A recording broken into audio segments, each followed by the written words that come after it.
God and our Father, Lord, we come here tonight and I stand among men who are self-disciplined, spent countless hours training for a night like tonight so they could step into a cage to fight another man who is cut from the same tough, leathery cloth.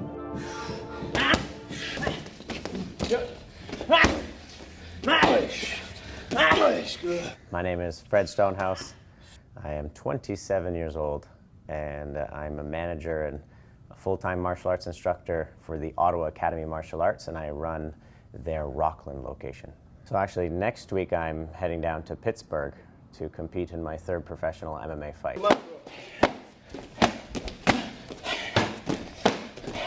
Three. I want to overcome my fear. I don't want to shy away from challenges. I don't want, if I see an obstacle in the way, I don't want to be the guy that's like, I can't do that. I found teaching and I found martial arts before I started competing. And I wanted more people to believe in martial arts in general, believe in the message that it gives to children, adults, anybody who's ever done it, about self-confidence and growth and being your best. Depending on what I'm fighting, I have to prepare differently. So if it's a Brazilian Jiu-Jitsu tournament or a Muay Thai fight or an MMA fight. So this one was MMA. We try to start 6 to 8 weeks before the scheduled fight.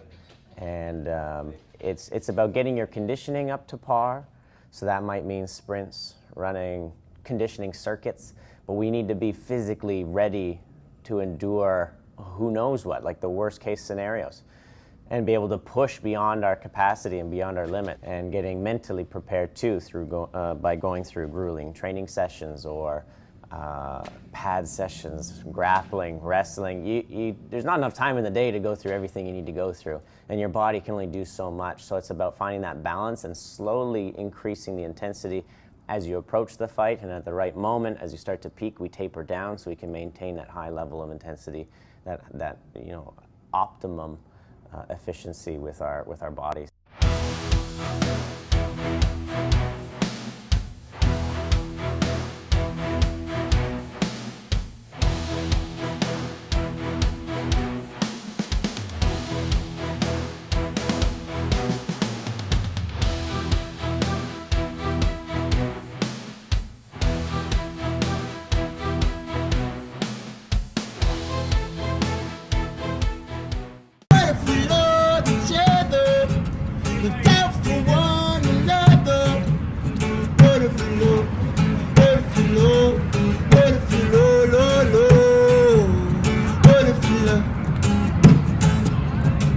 Booking complications at a hotel near the fight venue mean the weigh-ins are held at a nearby comic book shop. So, on our drive up, we stopped in Erie. It's like a place on the way here, like 2 hours from here. It was about 2 a.m. and we crashed at just a little motel. And I woke up, I was about 167, and then went for a run. After my run, I was 167. Came to Pittsburgh, started my weight cut last night in the tub, made it down to about 160 this morning, and then cut another 4 or 5 pounds in the sauna this morning. And then we relax. You try to not freak out or panic. You go and you sleep, and you just kind of zone out until it's time to come here and weigh in. Recovery and relaxing. That's it. No stress. Try not to overthink, try not to think much at all. Just get into the zone, get into a good place, be calm, be positive, and rehydrate. It's going to take me, 5 to 6 hours to replenish the 15 pounds of water I've lost in the last little bit. So I'm lean, I'm mean, and I'm ready to fight. The hardest part to train is the mind. You come in and train, your body will get stronger, your kicks, your punches, your grappling, your takedowns, all that will get better. But the mind is the hardest to train. So yeah, your mind will tell you about the worst case scenarios, and you'll start to freak out. You get nervous, you get anxious, you get excited, you get angry, you get scared, you get happy, you get all the emotions run through you. The job of the fighter is to keep those in check and to keep those in control. So cool, calm, collected, and just understand that you're putting the work in and the effort in. You will be prepared when the time is come. Fred arrives at the stage AE around 4:30. There's a brief chance to examine the cage and get a feel for its confines before making his way to the holding room, where fighters from the blue corner prepare and await their matches. There are a few things yet to be done. A doctor's checkup, which usually happens on weigh-in day, a fighter's meeting with the referee, Rules meeting about to happen. and, in this case, a chance run-in with his opponent, 22-year-old Devontae Smith from Ohio. Around 90 minutes from his fight time, the ritual begins. The team's Mike Fitz begins the artistry of wrapping Fred's hands and wrists, while in the background a closed-circuit TV broadcasts the early card fights.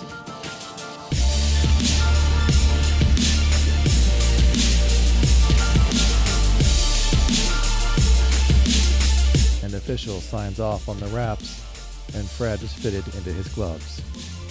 But as you get closer to the fight, you begin to stretch, warm up, get a sweat going. And the first few times you hit the pads, you feel almost weak or like slow. And then you're breathing heavy because you're nervous. And then you start to sweat more and you feel good. And then you feel fast and you feel strong and you feel ready.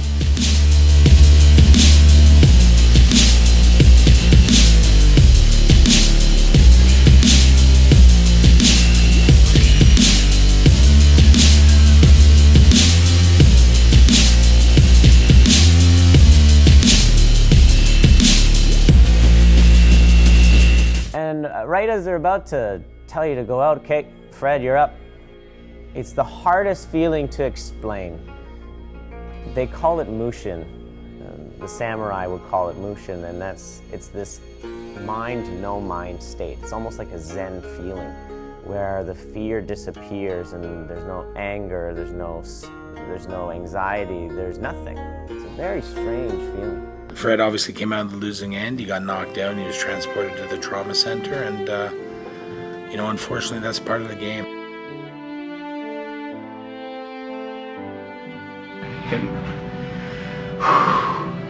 Can you and I and Pat sit down and lay out a plan? Because I want to be the best, Nick, and I want to train consistently, and I don't want to only train when I have fights, and I don't want to only work hard when I have to. I want to be the best, Nick. I want to be number one.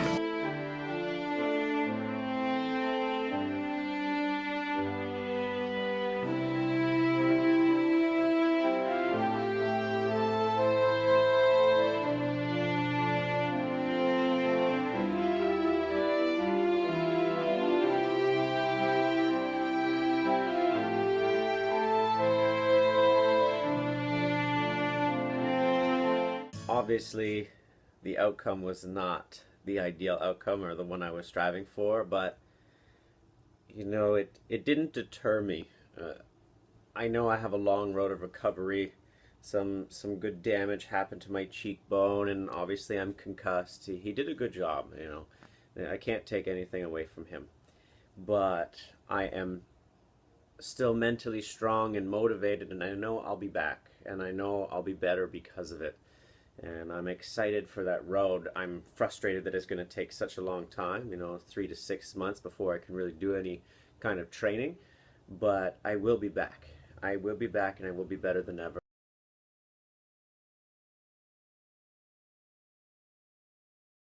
Thank you to everybody who's been supporting me, and I know I've received a lot of messages. I haven't been able to check Facebook, and I've been trying to keep myself away from a lot of that stuff so I don't make the symptoms any worse.